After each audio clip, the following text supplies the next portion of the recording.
بخاری کی اس حدیث میں آتا ہے کہ عبداللہ بن عباس کا جب یہ قول بیان کرتے ہیں حضرت سعید ابن جبیر، تو ان کو بعض تبع تابعین کہتے ہیں کہ جب ہم لوگوں سے یہ بیان کرتے ہیں نا کہ اس سے مراد خیر کثیر ہے، تو لوگ کہتے ہیں کہ نہیں، الکوثر سے مراد جنت کی ایک نہر ہے الکوثر۔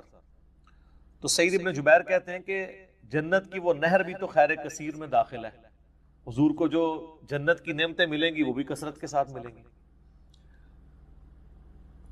تو یہ اس کی جو تفسیر ہے نا خیر کثیر والی، یہ سب سے آپٹیمل ہے۔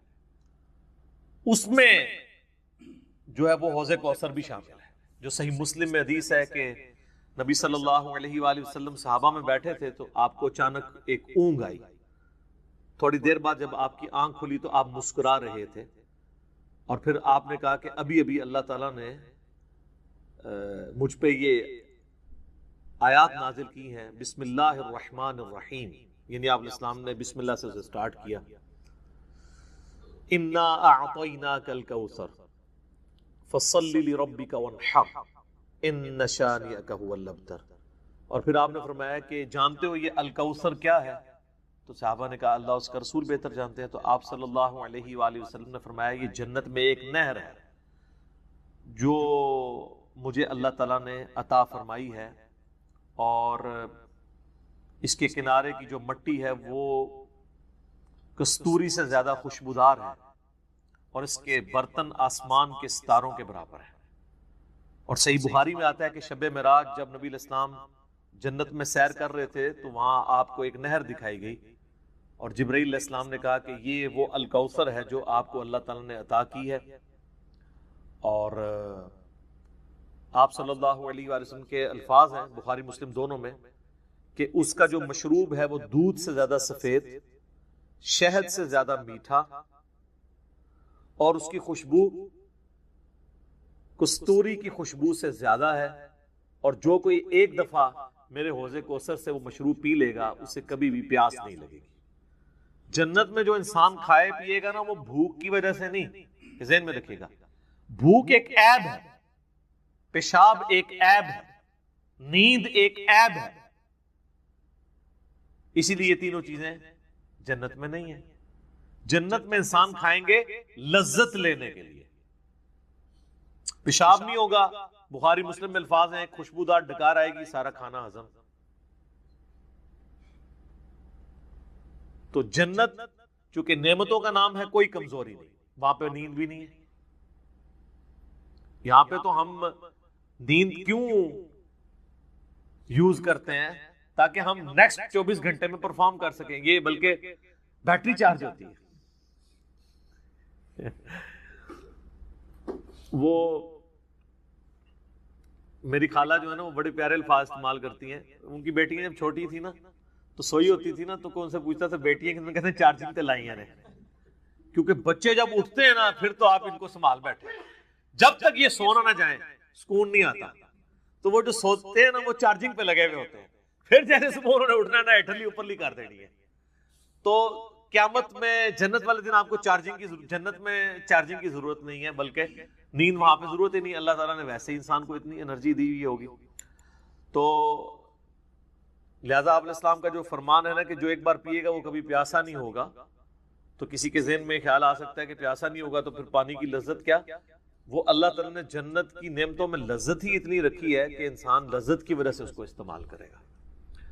اور پھر انہی احادیث میں بخاری و مسلم کے موجود ہے کہ میرے حوض کوثر پہ پھر ایسے لوگ بھی لائے جائیں گے جن میں پہچانتا ہوں گا، اور جب میں انہیں مشروب پلانے لگوں گا تو میرے ان کے درمیان ایک آڑ قائم کر دی جائے گی، تو میں کہوں گا یہ تو میرے صحابہ ہیں، اصحابی اصحابی، امتی والی روایتیں بھی ہیں بخاری مسلم میں، اصحابی والی بھی ہیں۔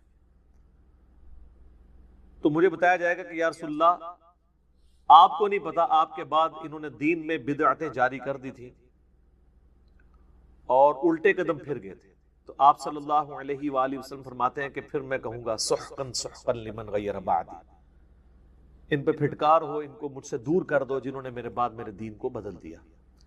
یہ حدیث بخاری اور مسلم دونوں میں ہے، اور حوض کوثر والے چیپٹر میں امام مسلم اسے لے کے آئے ہیں، بخاری میں موجود ہے۔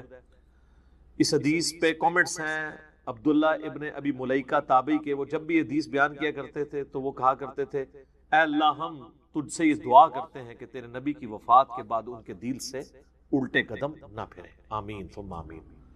تو اللہ تعالیٰ ہمیں حوض کوثر پہ آپ صلی اللہ علیہ وآلہ وسلم کے مبارک ہاتھوں سے مشروب نصیب فرمائے۔ یہ دعا انسان کو اپنے لیے کرنی چاہیے، ظاہر ہے کہ وہ اہل جنت ہوں گے۔ اور بخاری مسلم میں کہ اس کے جو برتن ہیں نا، وہ برتن ہی آسمان کے ستاروں کے برابر اس کی تعداد ہے۔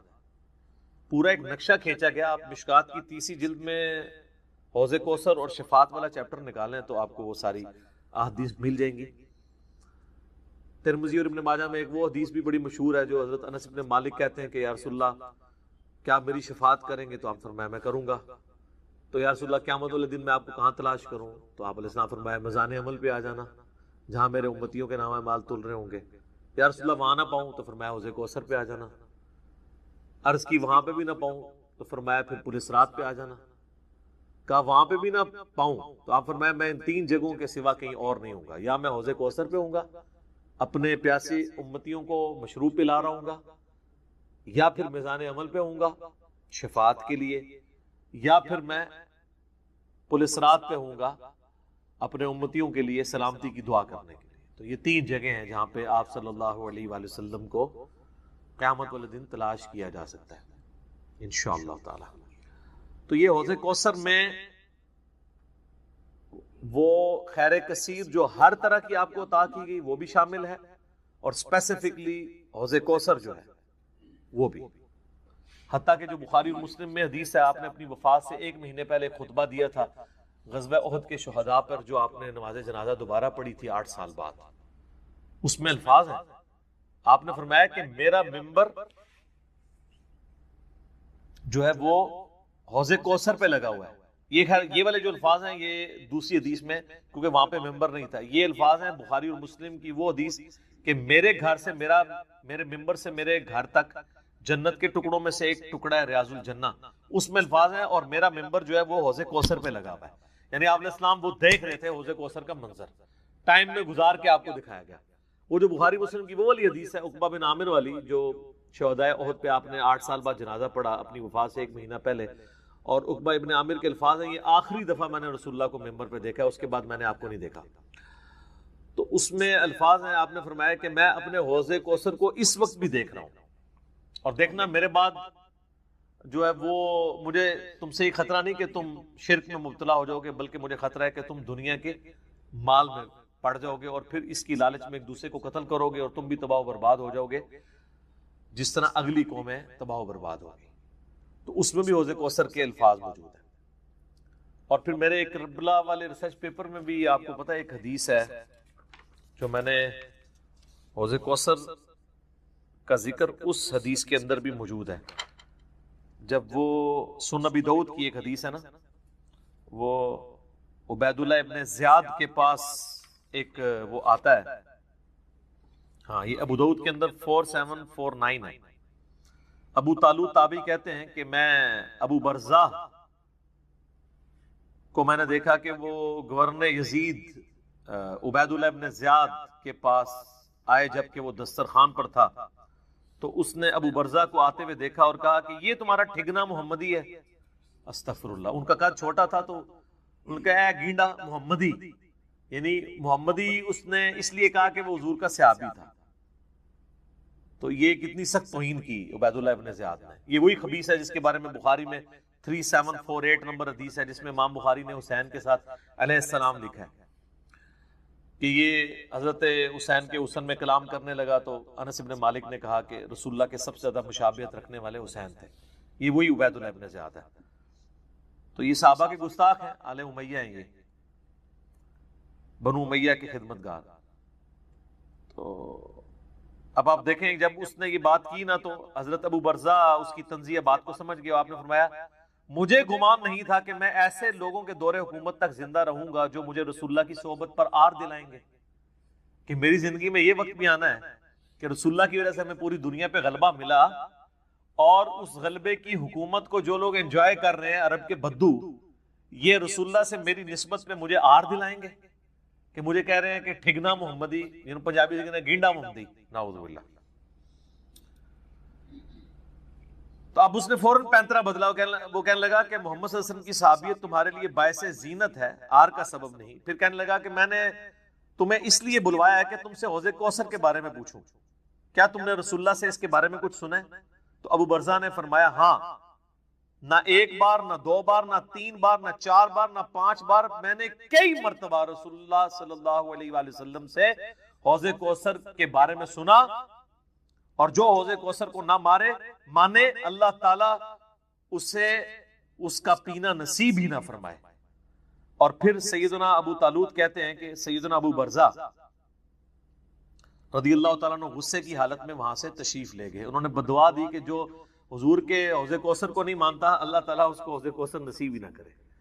تو حوض کوثر جو ہے ایک ریالٹی ہے، اور قیامت والے دن کی چند بڑی ایکٹیویٹیز جو انسان کے لیے تسکین کا باعث ہیں، ان میں سے ایک عرش کا سایہ، اسی طریقے سے یہ حوض کوثر بھی ہے.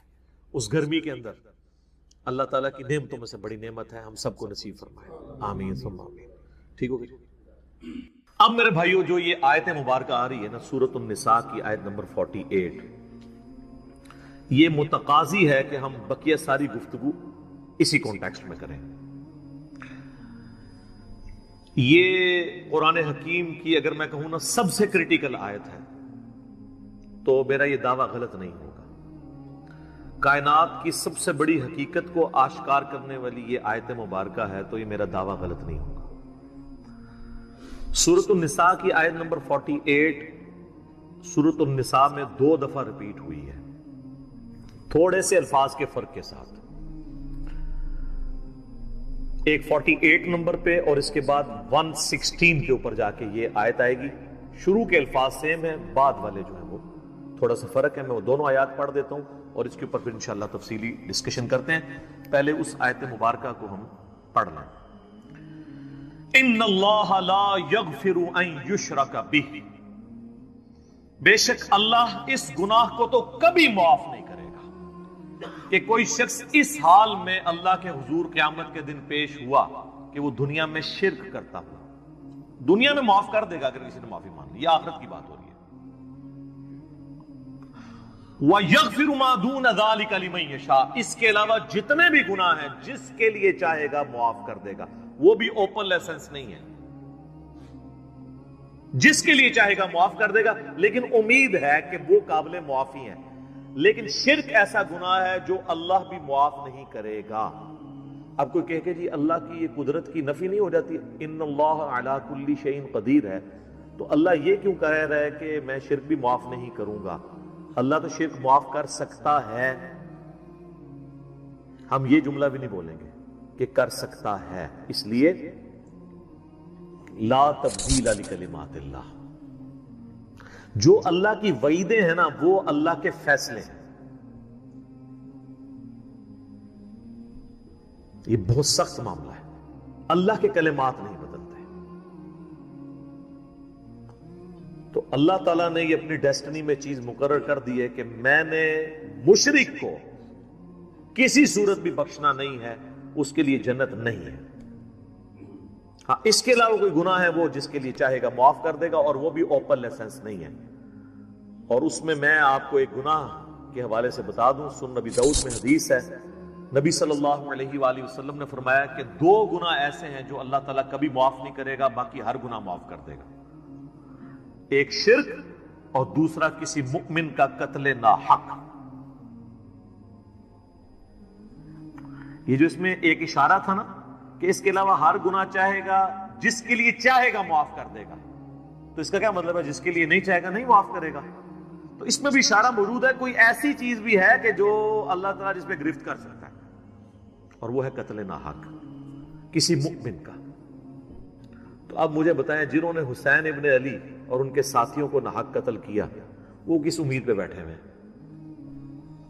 اور ان کو جنت کی جھوٹی خوشخبریاں سنانے والے کس امید پہ بیٹھے ہوئے ہیں؟ سوچنے والوں کے لیے یہ چیز کافی ہے. سنن نبی داؤد کی حدیث. وَمَن يُشْرِكْ بِاللَّهِ، اور جس نے اللہ کے ساتھ شرک کیا، فَقَدِ افْتَرَىٰ إِثْمًا عَظِيمًا، تو اس نے بہت بڑا جھوٹ اللہ تعالیٰ کے اوپر باندھ دیا، بہت بڑا گناہ کا کام اس نے کیا جس نے شرک کیا۔ اچھا، سورہ نساء کی آیت نمبر 116 جب آئے گی نا، اس میں پہلے الفاظ تو یہی ہوں گے، ان اللہ لا یغفر ان یشرک بہ ویغفر ما دون ذلک لمن یشاء، لیکن اگلے الفاظ ہیں ومن یشرک باللہ فقد ضل ضلالا بعیدا، جو کوئی اللہ کے ساتھ شرک کرے وہ گمراہ ہوا اور گمراہی میں دور جاتا۔ اللہم لا تجعلنا منہم، اللہم من احییتہ منا فاحیہ علی الاسلام ومن توفیتہ منا فتوفہ علی الایمان، آمین۔ رضیت باللہ ربا وبالاسلام دینا وبمحمد نبیا صلی اللہ علیہ وآلہ وسلم، آمین۔ اب یہ میرے بھائیو ایسا ٹاپک ہے کہ میں اس پہ اگر کم از کم 2 گھنٹے بولوں نا تو تب میری تسلی ہوگی، لیکن میں نے چونکہ پچھلی قرآن کلاسز جو 344 لیکچرز میں مکمل ہوئی تھی، ان میں اس آیت کے اوپر آلموسٹ 1.25 گھنٹے کی ویڈیو ریکارڈ کروا دی تھی اسی آیت کے اوپر۔ مسئلہ نمبر 3 کے نام سے وہ اپلوڈڈ ہے یوٹیوب کے اوپر، دعا صرف اللہ ہی سے۔ آپ یوٹیوب پہ ویسے بھی لکھیں نا دعا صرف اللہ ہی سے اور علی مرزا، تو وہ ویڈیو کھل جائے گی۔ اور اس کے بعد بھی کئی ایک لیکچرز وقتاً فوقتاً میں نے ریکارڈ کروائے، وسیلے کے نام پر دھوکہ، مجھے تم سے شرک کا خطرہ نہیں، یہ اکثر آپ سنتے ہیں نا، تخت بلقیس والا واقعہ، موسیٰ اور خضر والا واقعہ علیہ السلام، ہر وہ چیز جسے دھوکہ کر کے نا قبر پرستی یا بابا پرستی یا بابوں سے مانگنا سکھاتے ہیں نا، ایک ایک چیز کے اوپر میں نے الگ سے تسلی کروائی ہے قرآن، بخاری اور مسلم کی روشنی میں، الحمدللہ۔ اب وہ سارے لیکچر جمع کریں تو اس ایک آیت پہ کم از کم 10 گھنٹے گفتگو ہو سکتی ہے، لیکن ٹائم تو متحمل نہیں ہے کہ ہم اتنی ڈیٹیل گفتگو کریں، لیکن چند ایک باتیں تو میں ضرور کروں گا۔ ایک ریسرچ پیپر میں نے اس کے اوپر لکھ دیا 8 صفحوں کا، آپ اہل سنت پاک .com پہ ڈاؤن لوڈ کریں گے۔ دعا صرف اللہ ہی سے، میں نے اس کا نام توحید، شرک اس طرح کا نہیں رکھا کیونکہ لوگ ان ناموں سے چڑھ جاتے ہیں، میں نے وہ چیز اس کے نام پہ رکھی کہ جس کے اوپر لوگ چڑھے ہیں۔ آپ کسی بھی مسلمان سے، خواہ بریلوی ہو، دیوبندی ہو، اہل حدیث ہو، اہل تشیع ہو، جا کے پوچھیں کہ دعا کس سے کی جاتی ہے تو کیا کہے گا؟ اللہ سے۔ کوئی آپ کو نکھٹو قسم کا بھی بندہ یہ نہیں کہے گا کہ دعا جو ہے وہ کسی فرشتے سے ہو سکتی ہے، کسی جن سے ہو سکتی ہے، کسی پیغمبر سے ہو سکتی ہے۔ نہیں جی نہیں، نماز تے اللہ دی پڑھی دی ہے، دعا بھی اللہ کو منگی دی ہے، لیکن حالت یہ ہوگی کہ وہ دعا اللہ سے یہ مانگ رہا ہوگا۔ نماز میں تو قرآن کی وہ آیت سورۃ الفاتحہ کی 4 نمبر آیت کم از کم 17 رکعتیں جو فرض ہیں روزانہ کی، ان میں 17 دفعہ پڑھتا ہوگا ایاک نعبد و ایاک نستعین، اے اللہ عبادت بھی صرف کریں گے اور مدد بھی صرف تجھی سے مانگیں گے۔ یہ مدد کون سی؟ دعا والی، غائب میں کسی کو پکارنا۔ ایک تو ہے آپ سامنے بیٹھے ہیں، یہ تو قرآن میں حکم ہے وَتَعَاوَنُوا عَلَى الْبِرِّ وَالتَّقْوَى وَلَا تَعَاوَنُوا عَلَى الْإِثْمِ وَالْعُدْوَانِ، نیکی اور پرہیزگاری کے کاموں میں ایک دوسرے کی مدد کرو، برائی میں مت کرو، یہ تو قرآن میں حکم ہے۔ میں آپ کو کہتا ہوں مجھے پانی پلا دیں، آپ مجھے پانی پلاتے ہیں، تو یہ قرآن میں حکم ہے کہ آپ نے اسباب اختیار کرنا ہے، لیکن آپ بغداد شریف میں، اجمیر شریف میں، اور وہاں بھی قبر میں دفن ہیں، اور آپ مر چکے ہیں، آخرت کی زندگی میں زندہ ہیں، دنیا کی زندگی سے نکل چکے ہیں، اور میں آپ سے کہوں کہ پانی پلا دیں، وہی بات، وہی جملہ ایک فریم آف ریفرنس کے بدلنے سے شرک بن جائے گا، کیونکہ آپ غیر اللہ سے دعا مانگ رہے ہیں۔ ظاہری اسباب میں تو آپ کافر سے بھی مدد مانگ سکتے ہیں، صحیح بخاری میں موجود ہے، نبی علیہ السلام جب فوت ہوئے تو آپ کی ذرا بھی ایک یہودی کے پاس گروی رکھی ہوئی تھی، گندم کے عوض، اناج کے عوض، تو آپ نے یہودی سے بھی مدد لی۔ بعض لوگ کہتے ہیں جی نبی علیہ السلام نے غزوہ خیبر پر مولا علی سے مدد مانگی، بھئی مولا علی سامنے موجود تھے، وہ جتنے صاحب آپ کے ساتھ تھے وہ رسول اللہ صلی اللہ علیہ وسلم کے مددگار تھے دین کے اعتبار سے، لیکن آپ نے خیبر کے موقع پر اپنے چچا کو جو آرمی چیف تھے غزوہ بدر اور احد میں، حمزہ بن عبد المطلب، جو کہ اللہ کے شیر ہیں اور سید الشہداء ہیں، المستدرک الحاکم میں حدیث موجود ہے. آپ نے یہ تو نہیں کہا المدد یا حمزہ، امیر حمزہ میری مدد کو پہنچے، کیونکہ وہ فوت ہو چکے تھے. جو سامنے موجود تھے انہیں کو بلانا تھا. تو دو چیزوں کو ہی مکس کرتے ہیں. اچھا مجھے بتائیں بارش کون برساتا ہے؟ اللہ. ڈیوٹی کس کی ہے؟ فرشتوں کی. تو ہم کیا بارش اللہ سے مانگتے ہیں یا فرشتوں سے؟ اللہ سے. فرشتوں سے مانگیں گے تو شرک ہو جائے گا. لہذا یہ پتا چلا کہ اگر ڈیوٹیاں بھی لگی ہوئی ہوں، کہنا نا بزرگوں کی ڈیوٹیاں نے، اللہ دا کہا ڈیوٹی کسی کو نہیں پوری ہوئی.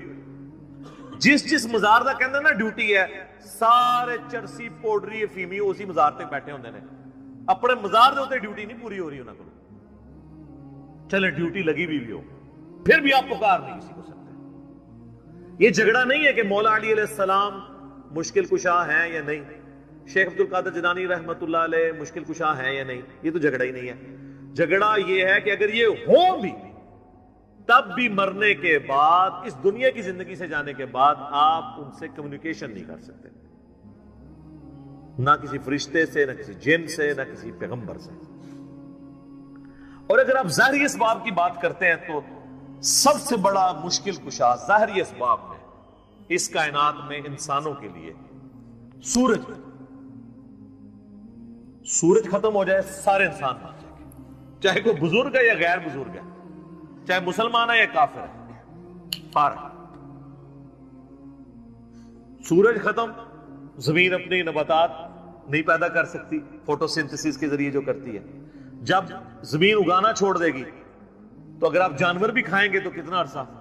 جس طرح ہمارے حکمران ہمیں کہتے ہیں کہ اگر ٹماٹر مہنگے ہیں تو دہی ڈال دو،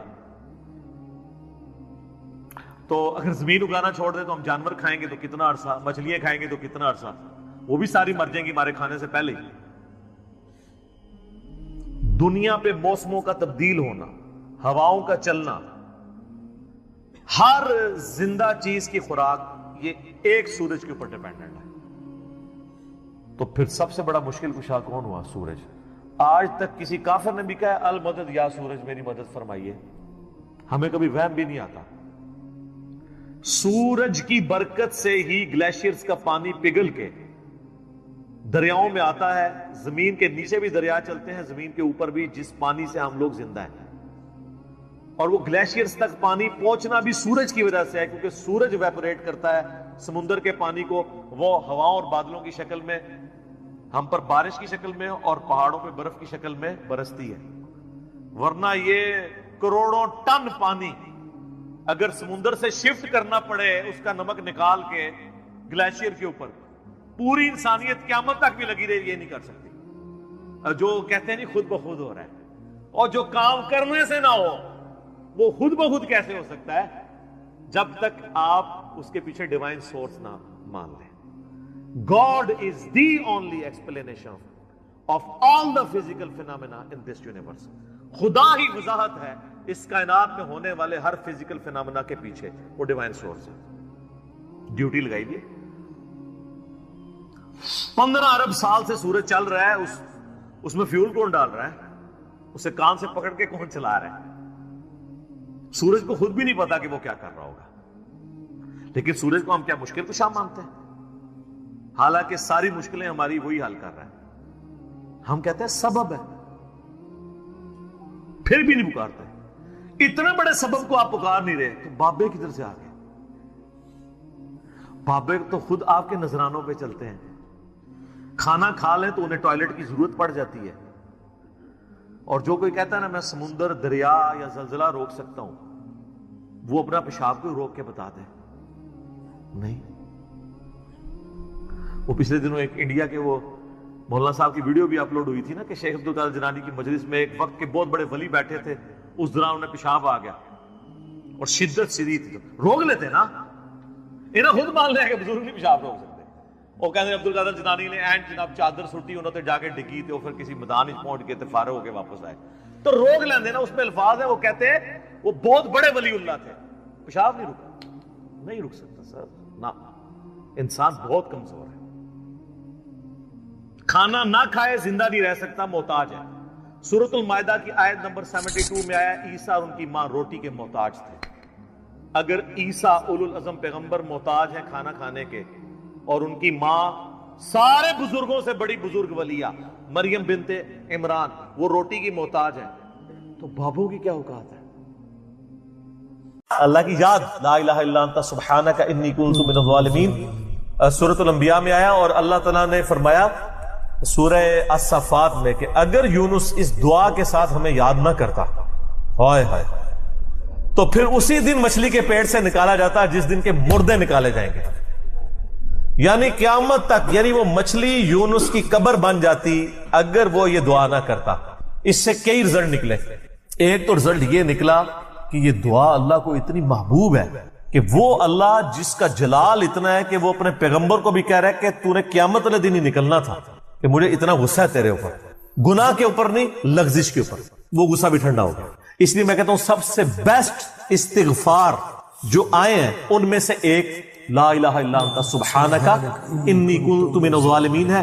اور جامعہ ترمذی میں حدیث ہے جو شخص بھی یونس کی دعا کے ساتھ اللہ کی طرف متوجہ ہوا اللہ اسے معروم نہیں لوٹائے گا. یہ اسماء اعظم میں سے ہے اور قرآن میں بھی ہے کذالک ننجی المؤمنین، مومنین کو بھی ہم نجات دیں گے جو یہ یونس کی طرح دعا مانگے گا. یہ تو قرآن میں بھی ذکر ہے.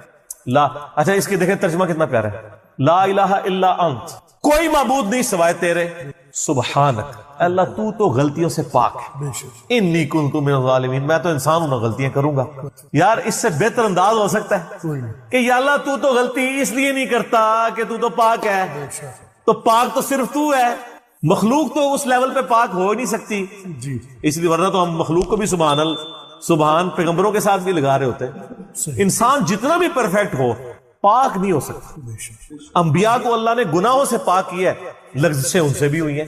حضرت آدم علیہ السلام سے لغزش ہوئی ہے، نوح علیہ السلام نے کافر بیٹے کے لیے دعا کی ہے، موسیٰ علیہ السلام سے بندہ مر گیا، نبی علیہ السلام کی 4 لغزشیں قرآن میں ذکر ہوئی ہیں. غزوہ احد پہ بددعا نکل گئی تھی زبان سے تو وہ سورہ آل عمران میں آیا کہ آپ کو کوئی اختیار نہیں ہے، آپ نے بددعا دی ہے، اللہ چاہے تو ان کو ہدایت دے. اور پھر اسی خالد بن ولید کو ہدایت بھی مل گئی اور اسی مبارک زبان سے جس سے بددعا ملی تھی سیف اللہ کا لقب بھی مل گیا. ٹھیک ہے، یہ سر اللہ کے اختیار ہے. پرفیکٹ صرف گاڈ ہے، اس کی کوئی مخلوق بھی پرفیکشن میں اس لیول پہ نہیں جا سکتی. مخلوق کی یہ اللہ کا نقص نہیں ہے بلکہ مخلوق کا نقص ہے کہ جو مخلوق ہوگا نا وہ پرفیکٹ نہیں ہو سکتا. جیسے خالق ہمیشہ سے ہے، مخلوق ہمیشہ سے ہو ہی نہیں سکتی. وہ کہتے ہیں نا، اکثر لوگ سوال کرتے ہیں کہ اللہ تعالیٰ اپنے ساتھ کا ایک اور خدا پیدا کر سکتا ہے. ہم کہتے ہیں یہ محال ہے، اس لیے کہ جو پیدا ہوگا وہ خدا ہوگا ہی نہیں. جو پیدا ہو گیا تو خدا کون ہے؟ لم یلد ولم یولد. ٹھیک ہو گیا. تو ذکر بھی کریں سر، اللہ کو یاد کریں، جھوم جھوم کے ہر جگہ ذکر کریں. کوئی پروٹوکول نہیں، نہ وضو نہ غسل، ذکر کے لیے کوئی پروٹوکول نہیں ہے. جب مرضی ذکر کریں، اللہ کو یاد کریں. اور اس کے لیے کپڑے پہننا ہونا بھی ضروری نہیں ہے. اکثر لوگ یہ سمجھتے ہیں کپڑے پہننا ضروری ہے، نہ کوئی ضروری نہیں ہے. بعض اوقات بندہ وضو کے لیے اندر چلا جاتا ہے غسل کے لیے یا غسل کرتے ہوئے تو لوگ بسم اللہ نہیں پڑھتے ہیں، کپڑے پہن کے پھر بسم اللہ پڑھتے ہیں. سر اللہ اور بندے کا کون سا پردہ ہے؟ ٹھیک ہے، آپ کر سکتے ہیں ذکر. اگلا سوال ہے، میں نے اپنی زندگی میں بہت شرک کیا ہے لیکن الحمدللہ اب توبہ کر چکا ہوں، لیکن اس کے باوجود یہی فکر دامن گیر رہتی ہے کہ شرک تو ناقابل معافی گناہ ہے. معلوم نہیں کہ میری توبہ قبول ہوگی بھی یا نہیں، مجھے بتائیں میں کیا کروں.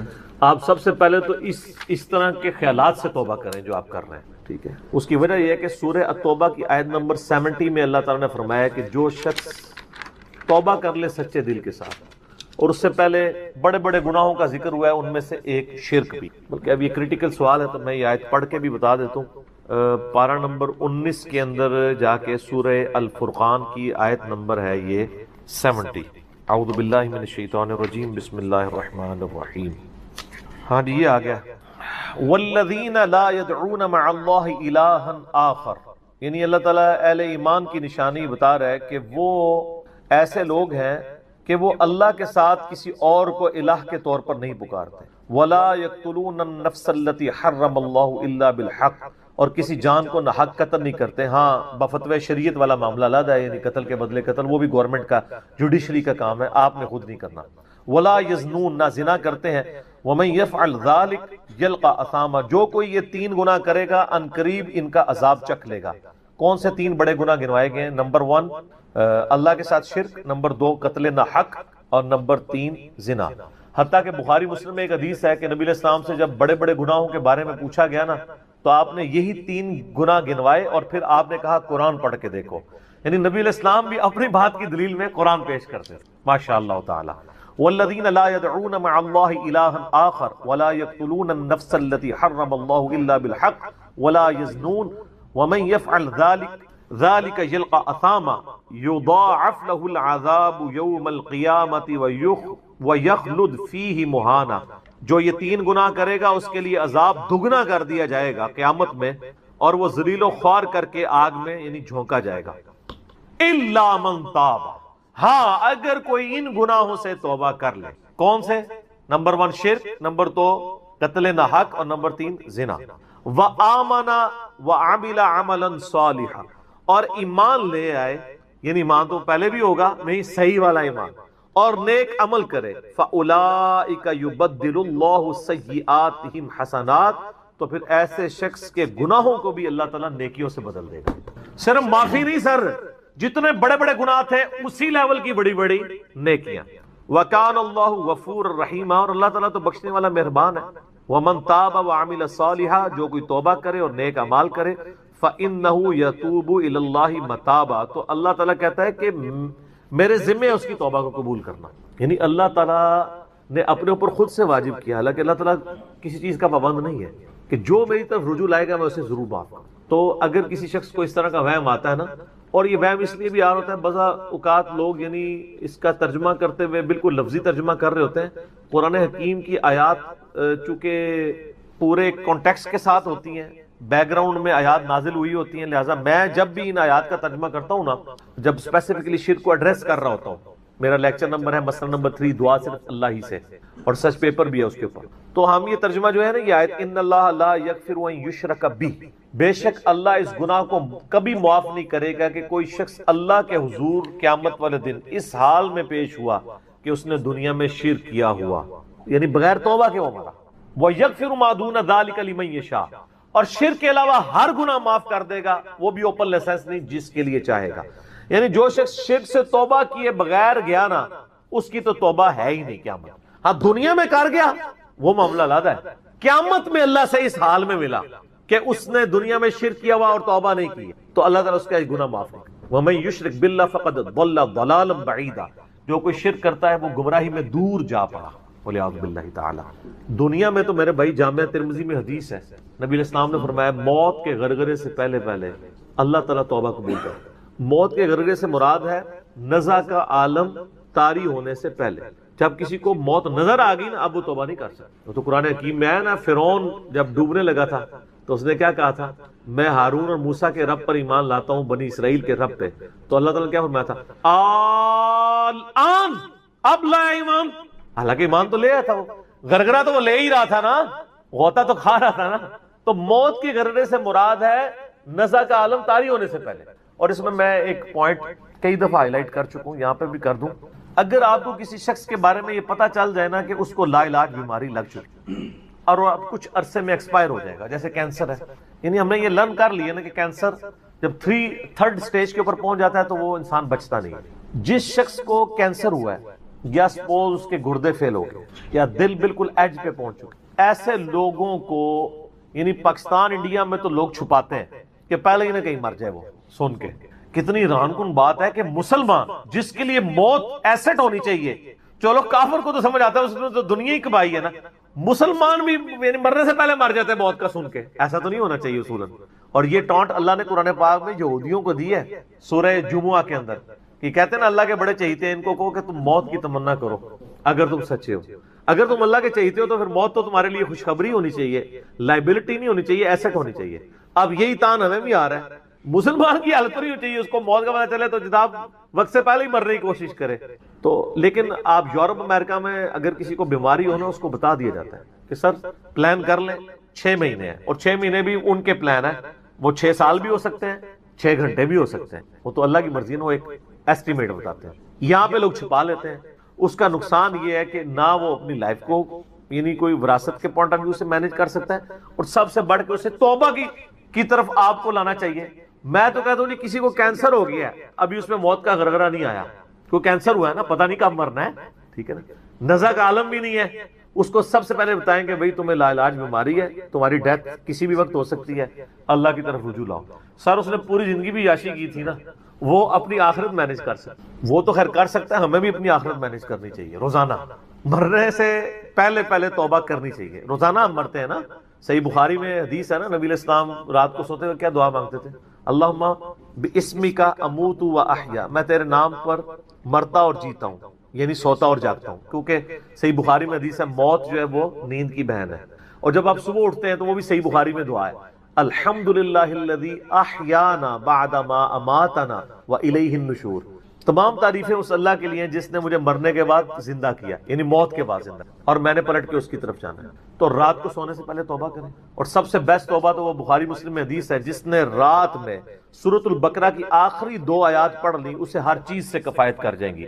آمن الرسول بما انزل الیہ من ربہ والمؤمنون کل آمن باللہ وملائکتہ وکتبہ ورسلہ لا نفرق بین احد من رسلہ وقالوا سمعنا واطعنا غفرانک ربنا والیک المصیر لا یکلف اللہ نفسا الا وسعها آنورڈ۔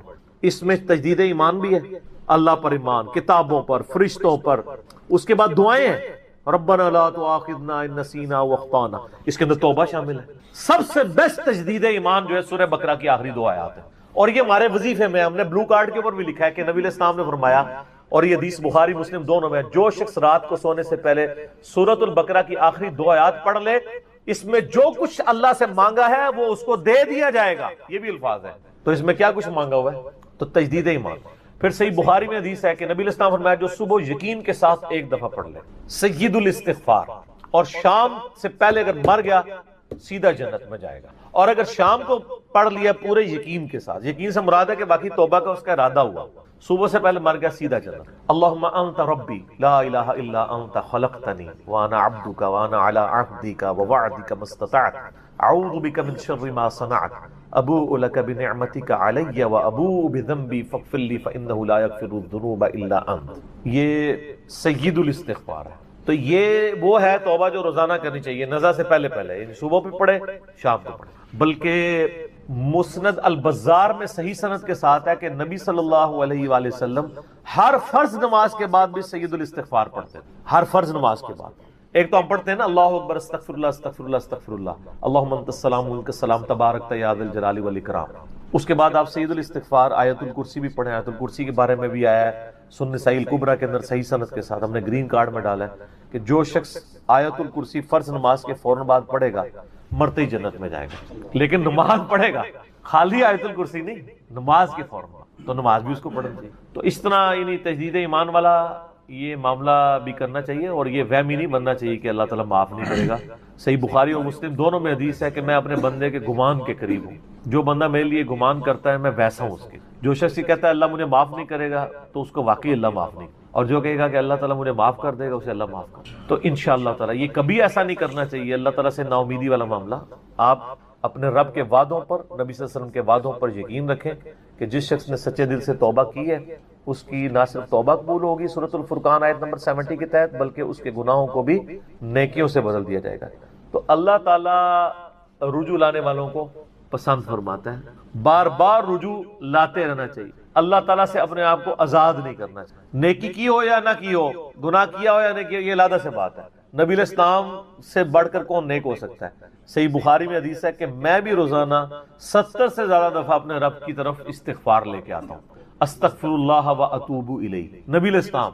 اور یہ 70 کا عدد آپ نے کثرت کے لیے بولا ہے، عربی میں 70 کا مطلب 70 ڈیجٹ نہیں ہوتا، 70 کا مطلب 1000 دفعہ بھی ہو سکتا ہے، 10,000 دفعہ بھی ہو سکتا ہے، 100 دفعہ بھی ہو سکتا ہے، کثرت کے لیے بولا جاتا ہے۔ تو استغفار تو بندے کی ضرورت ہے، یہ اللہ سے ایک نیکی ہے، اور ہر چیز کے ساتھ استغفار اٹیچ ہے۔ آپ دیکھیں کہ محفل سے اٹھنے کی جو دعا ہے اس میں استغفار ہے، سبحانک اللہم و بحمدک اشہد ان لا الہ الا انت استغفرک و اتوب الیک، سنن نسائی میں حدیث ہے۔ پھر سنن نسائی الکبریٰ میں حدیث ہے کہ نبی علیہ السلام وضو کے بعد بھی یہ دعا پڑھتے تھے، سبحانک اللہم و بحمدک اشہد ان لا الہ الا انت استغفرک و اتوب الیک، اور فرمایا یہ پڑھ لو تو یہ اللہ تعالیٰ قیامت کے دن تک کے لیے اس کو سنبھال کے رکھ دے گا، تمہیں اس کے عوض نیکیاں ملیں گی، ٹھیک ہے نا۔ تو رجوع اللہ، استغفار، ہر وقت اللہ کی طرف رجوع لاتے رہنا۔ اور سب سے بیسٹ یہ ہے کہ نماز کے تشہد کی آخری جو دعائیں والا پورشن ہے نا اس میں استغفار مانگیں، کیونکہ صحیح بخاری میں حدیث ہے جب درود شریف تشہد میں پڑھ چکو اس کے بعد جو چاہو اپنے رب سے مانگو، سجدوں میں بھی مانگے۔ صحیح مسلم میں حدیث ہے سجدے میں انسان اپنے رب کے سب سے زیادہ قریب ہوتا ہے، تم خوب رب سے دعائیں مانگا کرو۔ اور نبی علیہ السلام نے دعا بھی سکھا دی، بخاری اور مسلم دونوں میں ہے کہ نبی علیہ السلام رکوع اور سجدے میں پڑھتے تھے سبحانک اللہم وبحمدک اللہم اغفر لی، یہ ہمارے وہ اذکار میں لکھا نا سبحانک اللہم وبحمدک اللہم اغفر لی، تو اس میں دعا ہی ہے۔ پھر دو سجدوں کے درمیان میں رب اغفر لی رب اغفر لی ہے۔ سر استغفار تو ہر جگہ ہی چل رہا ہوتا ہے، تو اللہ کی طرف رجوع لائے اور اللہ سے امید رکھیں۔ دنیا میں کسی نے توبہ کر لی تو موجہ ہی موجہ، یہ آخرت کے لیے معاملہ ہے۔ تو شرک، یار آپ نے کیا شرک کیا ہوگا جو صحابہ کرام نے قبول ایمان سے پہلے کیا؟ سر صحیح مسلم میں حدیث ہے 321 نمبر، میں نے کربلا والے ریسرچ پیپر میں ڈالی، بڑی لمبی حدیث ہے۔ عمر بن عاص رضی اللہ تعالیٰ عنہ کہتے ہیں کہ جب مجھے یہ اندازہ ہوا کہ اب نبی علیہ السلام یعنی غلبہ پائیں گے، یعنی اللہ نے ان کا سینہ اسلام کے لیے کھول دیا، اسلام قبول کرنے کے لیے نبی صلی اللہ علیہ وآلہ وسلم کی خدمت میں حاضر ہوئے، تو خود ہی بتاتے ہیں، اور انہوں نے اپنے نزع کے عالم میں موت کے وقت میں اپنے بیٹے کو، بڑی لمبی بڑی رکت انگیز حدیث ہے، میرا یوٹیوب پہ کلپ بھی ہے، عمر بن عاص کی موت کے وقت اشک بار آنکھوں سے سننے والی۔ تو خیر اس میں یہ بھی الفاظ ہیں، کہتے جب میں نبی صلی اللہ علیہ وسلم کے پاس ایمان لانے کے لیے گیا نا تو نبی علیہ السلام نے اپنا دایاں ہاتھ آگے بڑھایا بیعت کرنے، تو کہتے ہیں میں نے دایاں ہاتھ بڑھایا لیکن حضور کے ہاتھوں میں ہاتھ دینے سے پہلے ہی کھیں، میں نے کہا یا رسول اللہ پہلے مجھے گارنٹی دیں کہ میں نے جو کچھ اسلام کے خلاف سازشیں کی ہیں پچھلے 19 سال میں، اسلام کے آنے کے بعد 19 سال تک اسلام کے خلاف یہ اور خالد ابن ولید دونوں، یہ دونوں کٹھے مسلمان ہوئے تھے ایک ہی دن ایک ہی وقت میں، 19 سال۔ پھر اسلام کی حالت میں انہیں 19 سال نہیں ملے ہیں حضرت خالد ابن ولید، کفر میں ملے ہیں، اسلام میں تھوڑا وقت ملا۔ تو حضرت عمر بن عاص کہتے ہیں میں نے ہاتھ کھینچ لیا، میں نے کہا یا رسول اللہ پہلے گارنٹی دے میرے سارے گناہ معاف ہوں۔ تو آپ صلی اللہ علیہ وسلم نے فرمایا کہ اے عمر کیا تجھے نہیں پتا کہ اسلام پچھلے کے سارے گناہوں کو معاف کر دیتا ہے، اور اللہ کی راہ میں ہجرت پچھلے کے سارے گناہوں کو معاف کر دیتی ہے، اور حج مبرور پچھلے کے سارے گناہوں کو معاف کر۔ تو یہ اسلام لے کر آنا کتنی بڑی دولت ہے۔ تو یہ تجدید ایمان کرنا، کلمہ پڑھ کے یہ اپنا تجدید ایمان والا معاملہ بھی کرتے رہنا چاہیے، یہ بھی ایک توبہ کا ذریعہ ہے۔ اللہ سے امید رکھیں، اللہ کو اصل میں باغی پسند نہیں ہے، جو گناہ کر کے توبہ کر لیتے ہیں نا وہ اللہ کو بڑے پسند ہیں، اتنے پسند ہیں کہ ایک بڑی عجیب و غریب روایت ہے صحیح بخاری اور مسلم میں، صحیح مسلم میں ذرا زیادہ ڈیٹیل ہے کہ نبی علیہ السلام فرماتے ہیں اگر تم گناہ کرنا چھوڑ دو گے تو اللہ تعالیٰ تمہیں ختم کر دے گا، اور ایسی مخلوق لے کے آئے گا کہ جو گناہ کرتی ہو اور اللہ ان کو معاف کر کے خوشی محسوس کرے۔ اچھا اس کو بعض لوگوں نے دوسری طرف لے لیا، ان کا جی اللہ تعالیٰ گناہوں سے بڑا خوش ہوتا ہے، نہیں نا، اصل میں یہ بتانا چاہ رہے تھے نبی صلی اللہ علیہ وآلہ وسلم کہ انسان کے اندر بلٹ ان فالٹ رکھا گیا ہے کہ وہ غلطی کرے گا، اصل مسئلہ یہ ہے کہ وہ آدمی بنے۔ آدم نے اپنی غلطی کو جسٹیفائی کیا نہیں، جب غلطی کی تو کیا کہا ربنا ظلمنا انفسنا وان لم تغفر لنا وترحمنا لنکونن من الخاسرین، معاف کر دیا اللہ نے۔ شیطان نے اپنی غلطی کی جسٹیفیکیشن دینا شروع کر دی، میں ایسے بہتر ہوں، تو نے اس کو مٹی سے بنایا، مجھے آگ سے بنایا ہے، میں اس کو کیسے سجدہ کروں۔ جو اپنی غلطی کی جسٹیفیکیشن دے وہ شیطان ہوتا ہے، اور جو اپنی غلطی کی جسٹیفیکیشن دیے بغیر سیدھی معافی مانگ لے وہ آدمی ہوتا ہے۔ ہم کہتے ہیں نا آدمی، آدم کے ساتھ اس کی مضبوط ہو جاتی ہے۔ تو رجوع اللہ، تو وہ نبی علیہ السلام یہ بتانا چاہ رہے تھے کہ ایسی مخلوق جو گناہ نہ کرے وہ تو آلریڈی اللہ کے پاس موجود ہے، فرشتے۔ اللہ نے انسان اور جن کو ایسی مخلوق بنایا ہے جو اپنی ول سے اپنے رب کو چوائس کرے، فَأَلْهَمَهَا فُجُورَهَا وَتَقْوَاهَا، ان میں یعنی برائی کا مادہ بھی رکھ دیا، اچھائی کا بھی، وہ خود اپنی عقل ایز اے انسٹرومنٹ یوز کر کے یہ اللہ تعالیٰ کو خود سے وہ چوز کرے۔ ایسی مخلوق اللہ کو چاہیے تھی۔ سر یہی وہ چیز ہے جیسے انسان فرشتوں سے افضل ہو جاتا ہے، اور میں اکثر کہا کرتا ہوں کہ یہ وہ دولت ہے جو جبرائیل کے پاس بھی نہیں ہے۔ سر جبرائیل مجھ سے اگر میرا ایمان ایکسچینج کرنا چاہے نا میں نہیں کرتا، جبرائیل نے خدا کو مانا ہے خدا کی مرضی سے، اور میں نے خدا کو مانا ہے اپنی مرضی سے، اس کا کوئی ایکویلنٹ نہیں۔ اسی لیے انسان اشرف المخلوق ہے، اسی لیے انسان کو اللہ نے اتنا درجہ ہے فرشتے سے بہتر انسان بننا، مگر اس میں لگتی ہے محنت۔ انسان بنے، آدمی بنے، یہ نہ ہو کہ اولئک کالانعام بل هم اضل، جو سورۃ الاعراف میں ہے کہ وَلَقَدْ ذَرَأْنَا لِجَهَنَّمَ كَثِيرًا مِنَ الْجِنِّ وَالْإِنسِ، جنوں اور انسانوں کی اکثریت دوزخ کے لیے ہی پیدا ہوئے ہیں۔ یہ اللہ نے ایکسپرٹ اوپینین دیا، یہ نہیں ہے کہ میں نے دوزخ کے لیے ان کو بنایا۔ ساتھ یہ ہے کہ ہم نے ان کو کام دیے تھے، یہ سنتے نہیں، سننے کا سا نہیں سنتے، آنکھیں دی تھی دیکھتے نہیں، دیکھنے کا سا دیکھتے نہیں، یعنی عبرت والا، اور عقل دی تھی، دل دیے تھے، آپ عقل کر لیں ترجمہ، دل کر لیں، وہ سوچتے نہیں ہیں. اولئک کالانعام بل ہم اضل، یہ تو چوپایوں کے مانند ہے بلکہ ان سے بھی بدتر ہیں، جو آنکھ کان اور عقل کو یوز کر حق بات تک نہیں پہنچتے. ولا تقف ما لیس لک به علم، 10 کمانڈمنٹس میں سے 9 کمانڈ کیا ہے؟ سورہ بنی اسرائیل آیت نمبر 36. انسان کسی چیز کی پیروی اس وقت تک مت کرنا جب تک تجھے اس کے بارے میں ڈیفینیٹ علم حاصل نہ ہو جائے. ان السمع والبصر والفؤاد كل اولئک کان عنہ مسئولا، بے شک کان آنکھیں اور عقل ان کے بارے میں پوچھا جائے گا تم نے ان کو یوز کر کے حق بات تک پہنچنے کی کوشش کیوں نہیں کی ہے. اچھا ہم کوشش ماشاءاللہ کر رہے ہیں لیکن دنیا میں حق بات تک پہنچنے. میں آپ سے ایک چھوٹا سا سوال کرتا ہوں، آپ موٹر بائک پہ جا رہے ہو، دن کے وقت آپ نے ہیڈ لائٹ کھولی ہوئی ہو، سامنے سے آپ کو کوئی یوں اشارہ کرے تو آپ اسے گالی سمجھیں گے؟ فوراً ہیڈ لائٹ آف کریں گے. لیکن معذرت کے ساتھ آپ کوئی دینی غلطی کر رہے ہو اور آپ کو کوئی ہائی لائٹ کرے تو آپ اس دینی غلطی کے ہائی لائٹ ہونے کو اسی اشاری کی طرح سمجھیں گے یا آگے سے اس کو پڑھ دیں گے؟ جہاں تو یہی ہوتا ہے، پڑھ دیتے ہیں. اسی لیے اکثر لوگ بتانا ہی چھوڑ گئے ہیں. وہ کہتے ہیں یار کہہ دسیے کتنے بوڑھے ہو چکے ہیں، وضو کرنے کا طریقہ نہیں، یہاں تک صرف بازو اوپر کیا ہوتا ہے، ان کو پتہ نہیں کہ کون سمیت دھونا ہے. سال لوگ دیکھ رہے ہوتے ہیں، کہتے ہیں یار چھوڑ. حالانکہ وہی بندہ اس وقت گڑھے میں گرنے لگے نا تو کتنے لوگ اس کو پکڑانے کے لیے آ جائیں گے، کیونکہ وہ فزیکلی نظر آ رہا ہوگا نا. آخرت کا گڑھا نظر نہیں آ رہا نا، انسان کہتا ہے خیر ہے. یہی ہمدردی ہماری آخرت کے پوائنٹ آف ویو سے بھی ہونی، اور یہی حوصلہ ہمیں سننے کے اعتبار سے بھی ہونا چاہیے. میں اکثر کہتا ہوں کہ دنیا میں اگر آپ کو گالی دے کے بھی آپ کے دنیا کے نفع کی کوئی بات کرے نا، فلانا ٹینگیا تو اتنے بیٹھے ہیں، ادھر تو اناؤنسمنٹ ہوئی ہے کہ جناب جو اپنا شناختی کارڈ لے کے آ جائے تو اس کو راشن فری مل رہا ہے، تو آپ کو اس دوست کی گالی یاد آئے گی کہ یار بڑی مہربانی، بعد میں بھی آ کے بھی شکریہ ادا کریں گے. لیکن وہی دوست آپ کو پیار محبت سے بات سمجھائے کہ یار یہ تم غلط کر رہے ہو، آپ اس کو کتے کی طرح پڑ جاتے ہیں. اور کوئی نہیں تو کہتے ہیں اس کو تمیز ہی نہیں بات کرنے کی. دنیاوی طور پہ وہ گالی نکال کے بھی دنیاوی فائدے کی بات کرے تو آپ تمیز کو نہیں دیکھتے، اور آپ کے آخرت کے فائدے کی بات وہ لجاجت سے بھی کرے تو آپ کہتے ہیں تمیز سے نہیں بات کر رہا.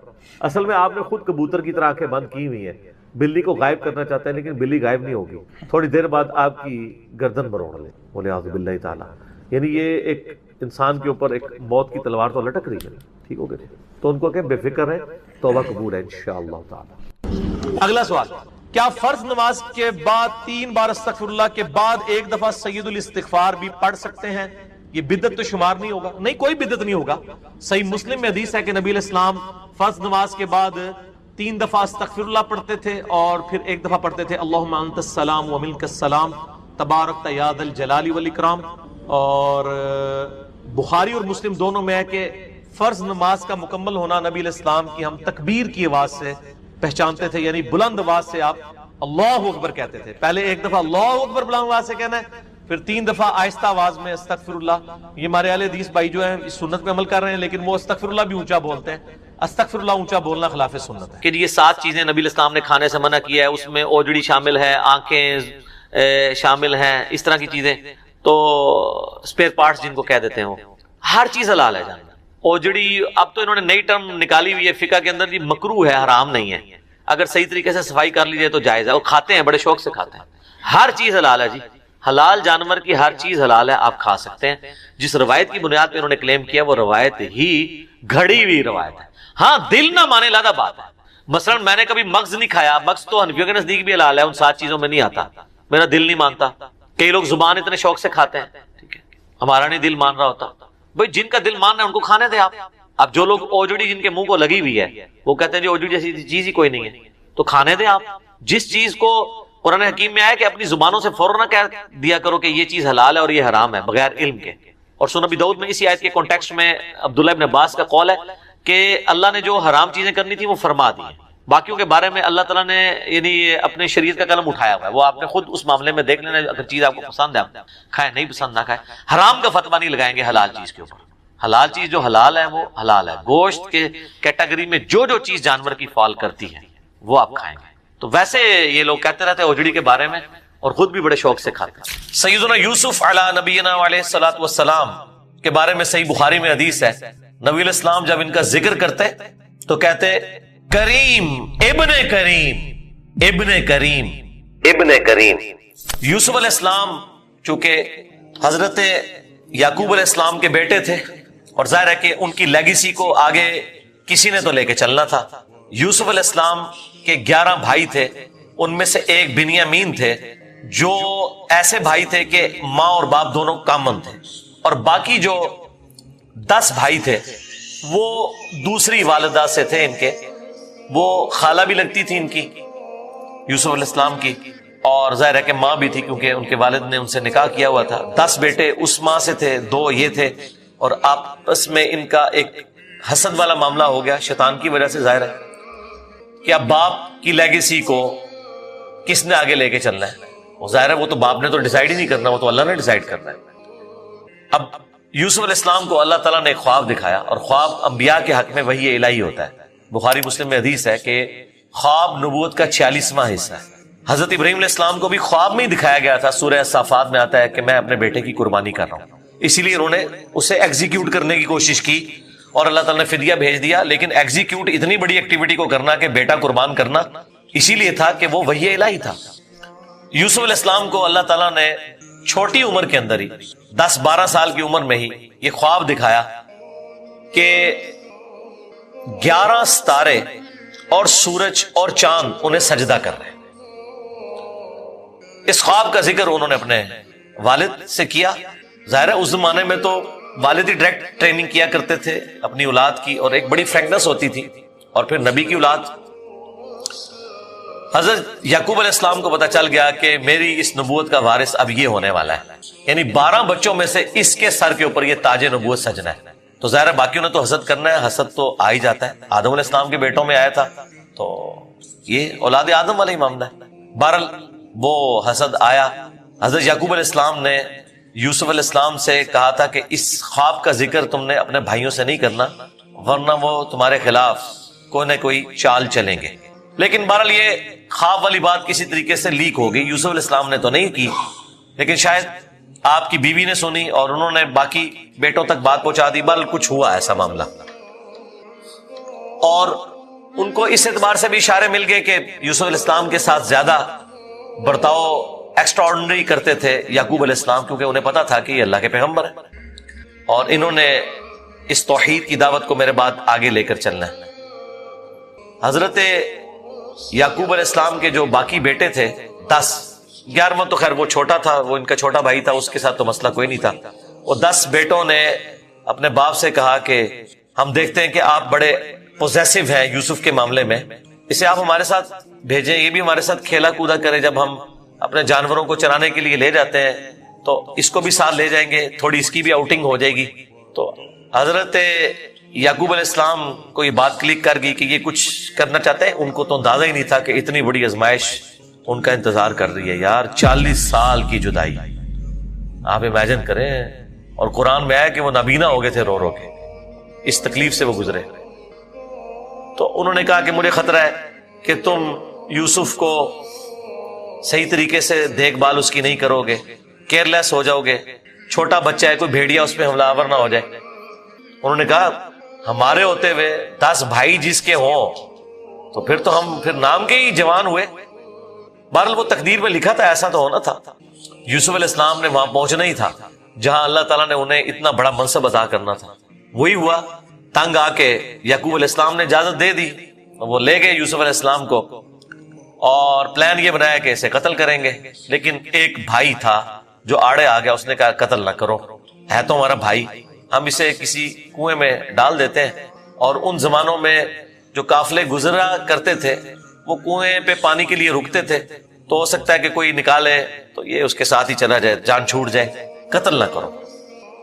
اور اس میں وہ یہ بھی کہتے ہیں کہ ہم اس وقت تو یہ ایکٹیویٹی کرتے ہیں، پھر بعد میں اللہ سے توبہ مانگ لیں گے، اللہ تعالیٰ بڑا بخشنے والا مہربان ہے، جو کچھ بھی ہے تیرے محبوب کی امت سے۔ یہ بھی قرآن میں نقل ہوا ہے، وہی سیم مینٹالٹی آگے چل رہی ہے، بعد میں نیک بن جائیں گے۔ اور انہوں نے ڈرامہ بازی یہ کی کہ یوسف علیہ السلام کے کرتے کے اوپر کسی بھیڑیے کا خون مال لیا اور کہا کہ ہم تو اسے سامان کے پاس چھوڑ کے گئے تھے، پیچھے سے بھیڑیا آیا اور یوسف کو کھا گیا، اور یہ اس کی قمیض ہے۔ عشاء کے وقت روتے ہوئے آئے، رات کے وقت قرآن کے الفاظ ہیں۔ حضرت یعقوب علیہ السلام کو سمجھ آ گئی کہ یہ میری آزمائش شروع ہو گئی ہے، کیونکہ توحید ایک ننگی تلوار ہے۔ انہیں سمجھ آ گئی تھی کہ میں نے اپنے بیٹے سے جو اتنی شدید محبت رکھی ہے نا، اللہ تعالیٰ مخلوق کی محبت کو برداشت نہیں کرتا، ایٹ لیسٹ ایک پیغمبر کے دل میں اس ایکسٹریم لیول کے اوپر جا کر۔ تو میری آزمائش شروع ہو گئی اب۔ تو انہوں نے کوئی بحث نہیں کی، انہوں نے کہا میں صبر کروں گا جو کچھ ہوا۔ ان کو پتا تھا کہ یہ اب اللہ کا فیصلہ ہے، کرنے سے کچھ نہیں ہونا۔ جو کوئی تھوڑی بہت کوشش کی وہ کی، انہیں اینڈ پہ ان کا میں اب صبر ہی کروں گا، جو اللہ اس کے لیے فیصلہ کرے۔ وہی ہوا، ایک قافلہ وہاں سے گزر رہا تھا، انہوں نے پانی کے لیے ڈول ڈالا، اور یوسف علیہ السلام کو اللہ تعالیٰ نے قرآن میں آیا کہ یوسف کو ہم نے تسلی دی کہ ایک دن آئے گا کہ تم اپنے بھائیوں کو بتا دو گے جو انہوں نے یہ غلطی کی تھی، ہم تمہیں سرخرو کریں گے، بہرحال ابھی تو تمہارے لیے طے ہو گیا۔ اور ظاہر جبرائیل علیہ السلام آنا شروع ہو گئے چھوٹی عمر میں ان کے پاس، ان کی تسلی کے لیے، اسی لیے ڈھارس بندی، انہوں نے پانی کے لیے ڈول ڈالا، یوسف علیہ السلام نے وہ پکڑا، باہر نکل آئے، اور بھائی جو ہیں چھپ کے یہ منظر دیکھ رہے تھے، انہوں نے کہا یہ نہ ہو یہ پھر واپس آ جائے، انہوں نے چند ٹکوں کے عوض، چند دراہم کے عوض بیچ دیا، کہا یہ ہمارا غلام تھا، تو بھاگ کے آئے، یہ ہمارا غلام ہے، اور جان چھڑائی اس طریقے سے۔ یوسف علیہ السلام بھی چپ کر کے چلے گئے، انہیں پتا تھا کہ میرے لیے فیصلہ ہو چکا ہے، اور کس تکلیف سے وہ مصر تک پہنچے، اور وہاں پہ غلاموں کا بازار لگتا تھا، وہاں بیچنے کے لیے عبرانی غلام، اور پڑھنا لکھنا بھی جانتے تھے، ذہین بہت تھے، تو عزیز مصر وہاں سے گزر رہا تھا، یعنی آپ سمجھ لیں بادشاہ کے بعد جو سیکنڈ پوسٹ ہوتی ہے، اس نے دیکھا کہ یہ تو شکل ہی غلاموں والی نہیں ہے، یہ کوئی ایکسٹرا آرڈنری بندہ ہے، اس نے خرید لیا اور لا کے اپنی بیوی سے کہا کہ یہ میں خرید کے لایا ہوں، اولاد تو ہماری کوئی نہیں، ہو سکتا ہے ہم اسی اپنا بچہ بنا لیں۔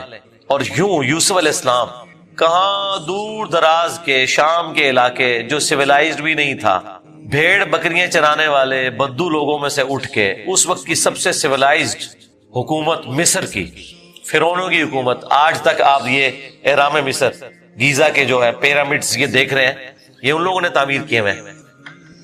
وہاں پہنچ کے، اور قرآن کے الفاظ ہیں کہ ہم نے یوں اس کے لیے معاملہ آسان کر دیا کہ وہ عزیز مصر کی تربیت میں رہے اور علم حاصل کرے۔ ظاہر ہے کہ وہ کتنی بڑی بڑی میٹنگز ہوتی ہوں گی، جس میں میٹنگ کا ارینجمنٹ کرنا، کھانے پینے کا ارینجمنٹ کرنا، اور ایک خادم کی حیثیت سے باتیں بھی سنتے ہوں گے، یوں اللہ تعالیٰ نے ان کی لرننگ کروائی، اور یوں وہ جوانی کی عمر کو پہنچ گئے۔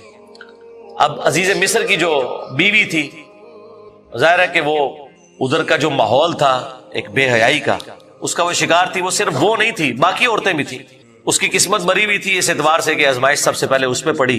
یوسف علیہ السلام کو اللہ تعالیٰ نے حسن دیا ہوا تھا، تو وہ ان پہ فریفتہ ہو گئی، اور اس نے کوشش کی کہ انہیں برائی پر آمادہ کرے، دروازے بند کر دیے، قرآن کے الفاظ ہیں، برائی کی طرف بلایا، پہلے بلایا تو کسی اور کام سے تھا، اور اللہ تعالیٰ نے قرآن میں کہا کہ اس عورت نے یوسف کا قصد کیا، یوسف بھی قصد کر لیتا اگر اپنے رب کی نشانی نہ دیکھ لیتا، برہان، اور وہ نشانی قرآن میں نقل نہیں ہوئی، اسرائیلی روایتوں میں ملتا ہے کہ ان کو ان کے والد یعقوب علیہ السلام کی شبیہ دکھائی گئی، جو کہ یوں انگلی سے اشارہ کر رہے تھے کہ بیٹا یہ کام نہیں کرنا، اس طرف نہیں آنا، تو وہ بچ کے، ظاہر ہے اللہ نے فرمایا کہ یہ ہمارے مخلص بندے تھے، یعنی مخلص چنے ہوئے، ایک لفظ ہے مخلص جو اخلاص شو کرتا ہے، ہم مخلص ہونے کی کوشش کرتے ہیں، لیکن مخلص پیغمبر ہوتے ہیں جنہیں اللہ اپنے لیے خالص کر لیتا ہے۔ اللہ نے کہا ہم نے بچایا، یعنی انبیاء بھی جو بچتے ہیں نا برائیوں سے، وہ اللہ کی مدد کی وجہ سے۔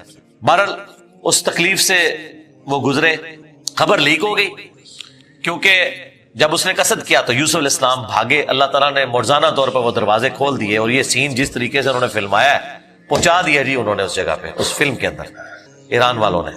بہرحال قرآن کے الفاظ ہیں جب وہ دروازے کے اوپر پہنچے تو وہاں سے عزیز مصر آ گیا، اور پیچھے عورت بھی ہے تو اسے بھی شک پڑ گیا۔ وہاں پہ کوئی سیانہ بندہ تھا جس نے کہا کہ یہ دیکھو کہ اگر یوسف کی قمیض آگے سے پھٹی ہوئی ہے تو یوسف جو ہے وہ مجرم ہے، اور اگر یہ پیچھے سے پھٹی ہوئی ہے تو پھر وہ عورت مجرم ہے، کیونکہ یوسف علیہ السلام بھاگے تھے، اس نے پیچھے دوڑ لگائی ان کو پکڑنے کے لیے، تو پیچھے سے قمیض پھٹی ہوئی تھی اور وہ پیچھے سے پھٹی نکلی۔ ایران والوں نے فلم میں یہ فلمایا کہ وہ ایک شیرخوار بچہ بول اٹھا، لیکن یہ دور کی بات ہے، اگر یہ واقعہ ہوا ہوتا تو سارے کے سارے یوسف علیہ السلام کو اسی وقت نہ مان لیتے کہ یہ تو کوئی عام انسان نہیں ہے۔ مجھے لگتا ہے کوئی سمجھدار آدمی تھا جس نے مشورہ دیا، اور یہ لاجیکل بھی تھا۔ تو عزیز مصر کو پتا چل گیا کہ اس عورت کی چال ہے، پھر بھی وہ باز نہیں آئی۔ جب اس کی خبر لیک ہوئی تو اس نے کہا میری تو دم کٹ گئی ہے، میں اب ساری عورتوں کی دم کٹواؤں گی۔ اس نے وہ جتنی بڑے اشرافیہ وہاں مصر کا تھا ان ساری عورتوں کو دعوت پہ بلایا، اور سب کے ہاتھ میں ایک ایک چھری دے دی، قرآن کے الفاظ ہیں، اور ایک ایک سیف دیا، اور یوسف علیہ السلام کو کہا کہ ان عورتوں کے سامنے آؤ۔ تو قرآن کے الفاظ ہیں کہ جب یوسف علیہ السلام ان کے سامنے آئے تو عورتوں نے بے خیالی میں وہ کاٹتے ہوئے سیب کو اپنی انگلیاں بھی کاٹ لی. کاٹنے سے مراد یہ نہیں کہ وہ کٹ کے علیحدہ ہوگی, مراد یہ کہ اس پہ تھوڑا بہت زخم آیا. یہ اتنا نہیں ہے کہ وہ انگلیاں ٹوٹ ٹوٹ کے کوئی علیحدہ ہوگی تھی, یا کو ساری عورتوں نے یہ سب کچھ کر لیا.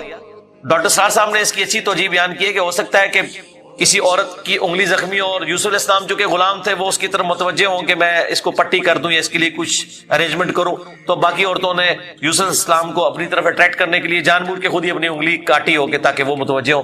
کوئی بہرحال اس طرح کا سلسلہ ہوا ایک ایکسٹرا آرڈنری.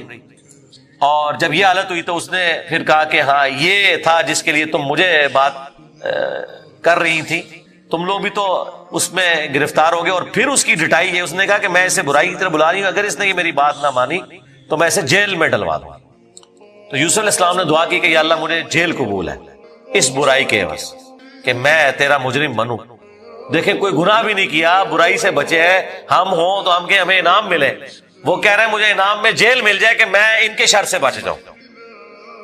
بہرحال پھر وہ بہانہ کر کے ان عورتوں نے جھوٹے الزامات لگا کے یوسف علیہ السلام کو جیل میں ڈلوا دیا. یوسف علیہ السلام بھی راضی تھے, ٹھیک ہے چلے گئے. آلموسٹ 9 سے 10 سال تک وہ جیل میں رہے, اور وہ جیل کا جو انہوں نے سین فلمایا ہے وہ بندہ دیکھ نہیں سکتا.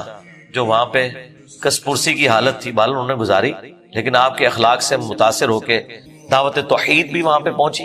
اور اسی دوران 2 ایسے قیدی تھے کہ ان دونوں نے الگ الگ خواب دیکھے, اور انہوں نے یوسف علیہ السلام سے کہا کہ آپ اچھے بھلے معلوم ہوتے ہیں, اگر آپ تعبیر بتا سکتے ہیں. ان کا میں اس کی تعبیر جو بتاؤں گا وہ تعویل ہوگی, پھر وہ مقدر ہو جائے گی. اور وہ خواب انہوں نے اپنا بیان کیا.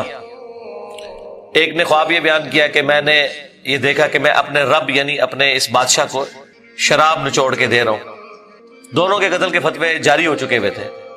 تو یوسف علیہ السلام نے اسے کہا کہ تم عنقریب چھوٹ جاؤ گے. دوسرے نے دیکھا کہ میرے سر کے اوپر روٹیوں کا ایک ٹوکرا ہے اور اس سے جانور پرندے کھا رہے ہیں, تو ان کا تم سولی دیے جاؤ گے اور تمہاری لاش سے جانور کھائیں گے.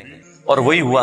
اور قرآن کے الفاظ ہیں کہ جسے نجات ملنے والی تھی اسے یوسف علیہ السلام نے کہا کہ جب تم چھوٹ جاؤ تو اپنے بادشاہ سے میرا ذکر کرنا کہ میرے ساتھ یہ زیادتی ہوئی ہے. لیکن قرآن کے الفاظ ہیں کہ شیطان نے وہ ذکر بھلا دیا. ظاہر ہے اللہ نے تو کوئی اور ہی فیصلہ کیا ہوا تھا. اور یوں آلموسٹ 9 سے 10 سال ان کے جیل میں کٹ گئے, یہاں تک کہ اس بادشاہ کا جو بیٹا ہے وہ تخت نشین ہوا اور اس نے خواب دیکھا. ظاہر بادشاہ کو اللہ تعالیٰ اس طرح کے خواب دکھایا کرتا تھا. مخلوقات کو دیکھنے کی ذمہ داری اللہ تعالیٰ نے بادشاہوں کے اوپر ہی رکھی ہوئی ہے جو ان کے انڈر رعایا ہے, کہ 7 دبلی پتلی گائے جو ہے وہ نیل سے نکل کے 7 موٹی گایوں کو کھا رہی ہیں, اور 7 خشک بالیاں ہیں اور 7 جو ہے وہ ہری بالیاں ہیں. اب یہ بڑا ایک ایکسٹراڈنری خواب تھا. اس نے اپنے وہ سارے تعبیر بتانے والے بلائے, سب کے سب عاجز آ گئے.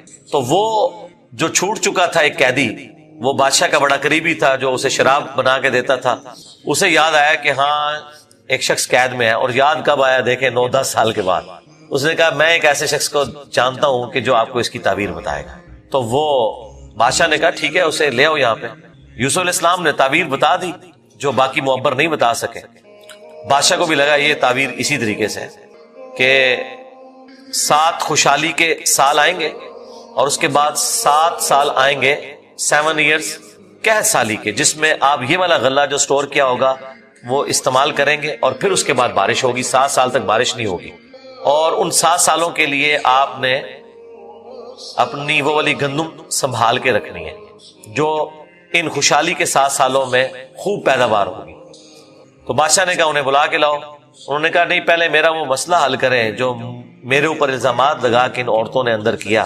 پھر بہرحال وہ معاملہ بھی سیٹل ہوا, عورتوں نے مان لیا کہ یوسف علیہ السلام کی کوئی غلطی نہیں تھی. پھر یوسف علیہ السلام عزت کے ساتھ لائے گئے بادشاہ کے پاس, اور انہوں نے خود کہا کہ مجھے وزیر خوراک بنا دیں, میں امین بھی ہوں اور ان معاملات کو ہینڈل بھی کر سکتا ہوں. پھر انہوں نے جس طریقے سے ان معاملات کو ہینڈل کیا اور کہا کہ آپ نے گندم کے دانوں کو بالیوں سے باہر نہیں نکالنا. یہ سٹوریج کا طریقہ بھی یوسف علیہ السلام کو اللہ تعالیٰ نے سکھایا.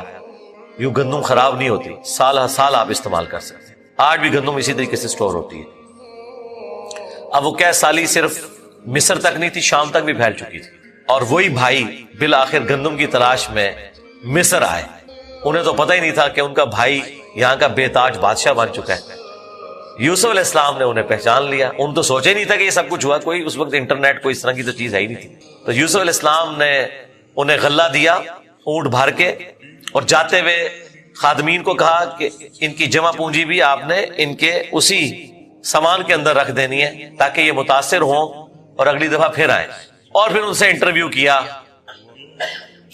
تو انہوں نے کہا ہمارے تو اس طرح بھائی ہیں, ایک بھائی ہے وہ ہمارے والد صاحب تو اس کو اپنے سے جدا نہیں ہونے دیتے, اس کے اندر وہ اپنے اس بیٹے کو تلاش کرتے ہیں جسے بھیڑیا کھا گیا تھا, اور وہ بیٹا سامنے تھا. یوسف علیہ السلام کے بارے میں اللہ تعالیٰ فرماتا ہے کہ یوسف علیہ السلام یہ باتیں سن رہے تھے اور دل ہی دل میں کہہ رہے تھے کہ تم ظالم ہو, لیکن